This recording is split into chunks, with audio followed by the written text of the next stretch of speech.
দ্বাদশ জাতীয় সংসদ নির্বাচনে সংসদীয় আসন সিলেট ১ ও ৩-এর সীমানায় এসেছে পরিবর্তন। এছাড়াও বিভাগের সুনামগঞ্জ ১ ও সুনামগঞ্জ ৭-এর সীমানায়ও পরিবর্তন করা হয়েছে। সিলেট ১ আসনের সদর উপজেলার একটি ইউনিয়ন ও ৩টি ইউনিয়নের আংশিক এলাকা সিলেট সিটি কর্পোরেশনের সঙ্গে যুক্ত করা হয়েছে।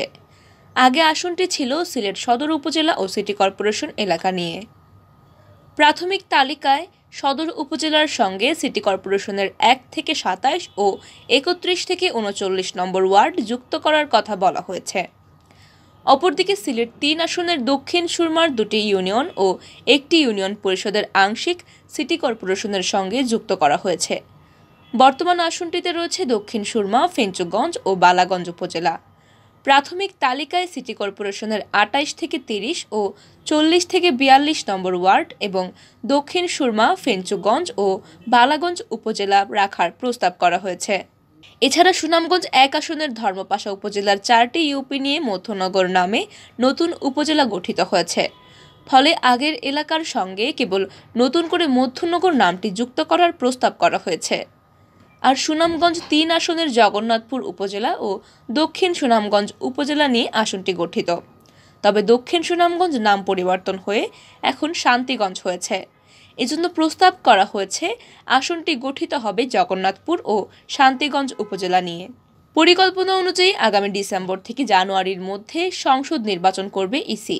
এজন্য জুনের মধ্যেই সীমানা পুনর্নির্ধারণের কাজ সম্পন্ন করার প্রক্রিয়া ইতোমধ্যে হাতে নিয়েছে। সংসদীয় আসনের সীমানায় কোনো পরিবর্তন না এনে ২৬ ফেব্রুয়ারি রোববার একটি প্রাথমিক তালিকা প্রকাশ করা হয়েছে। এতে ৩০০ আসনের মধ্যে ২৯৩টির আগের সীমানার হুবহু রেখে কেবল ৭টি আসনে নতুন গঠিত প্রশাসনিক এলাকাগুলোর নাম জুড়ে দেওয়া হয়েছে।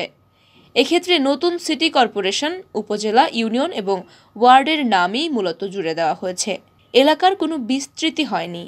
প্রাথমিক তালিকায় যে ৭টি আসনের পরিবর্তন আনা হয়েছে সেগুলো হচ্ছে ময়মনসিংহ ৪, মাদারীপুর ৩, সুনামগঞ্জ ১, সুনামগঞ্জ ৭, সিলেট ১, সিলেট ৩ ও কক্সবাজার ৩। তবে নির্বাচন কমিশন ৭টি আসনে পরিবর্তনের প্রস্তাব করলেও আদতে এলাকার কোনো পরিবর্তন নেই। এক্ষেত্রে দাবি আপত্তি পেয়ে শুনানিতে কোনো আসনের সীমানায় পরিবর্তন হলেই কেবল নতুন সীমানায় ভোট হবে কোনো আসনে, নয়তো আগের সীমানাতেই অনুষ্ঠিত হবে দ্বাদশ জাতীয় সংসদ নির্বাচন।